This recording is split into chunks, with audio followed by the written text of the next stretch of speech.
جہیز کے لالچیوں سے نجات مانگتے ہیں۔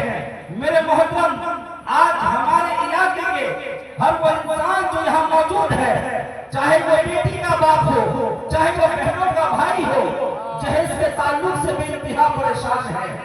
جہیز نے ہمارے قوم کی ریڑھ کی ہڈی کو توڑ کر کے رکھ دیا ہے۔ آپ ذرا غور کریں، جب ہم نکاح پڑھاتے ہیں یا نکاح کی محفل میں بیٹھتے ہیں، ہم سنتے ہیں قاضی کہتا ہے فلاں کی بیٹی کو اتنے دین مہر کی وجہ علاوہ نام و نفقہ و سکتہ کے آپ کی زوجیت میں کی جاتی ہے۔ میرے محترم، اس پر کبھی آپ نے غور کیا کہ اس کا مطلب کیا ہے؟ لیکن آج ہمارے نوجوان اس طرح بے غیرت ہو چکے ہیں کہ لڑکی کے باپ سے بے انتہا ڈیمانڈ کرتے ہیں، موٹر سائیکل سونے چاندی کی ڈیمانڈ کرتے ہیں اور فرنیچر سے اپنے گھروں کو بھر لیتے ہیں۔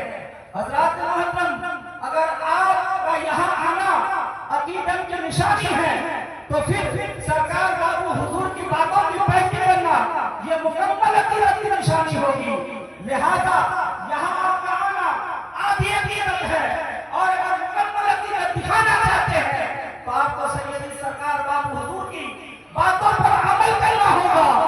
آج سرکار بابو حضور اس بات سے پریشان ہے کہ علاقہ پنجاب اور کشمکش کے لوگ بے تحاشا بیٹیوں کے باپ سے دہیج کا ڈیمانڈ کرتے ہیں، اتنے پریشان ہیں کہ اپنے دعاؤں میں پہنچاتے بھیجتے ہیں۔ بے شک بے شک بے شک آج ربیع الاول سے زندہ باد، زندہ باد، زندہ باد۔ واہ واہ واہ، کیا کہنا۔ یہ میں اپنے گھر سے نہیں کہہ رہا ہوں، علماء اکرام کی جمع غفیر ہے، اور پھر یہاں پر میرے آقا، میرے پیر و مرشد کہیں نہ کہیں میرے باتوں کو ضرور سن رہے ہوں۔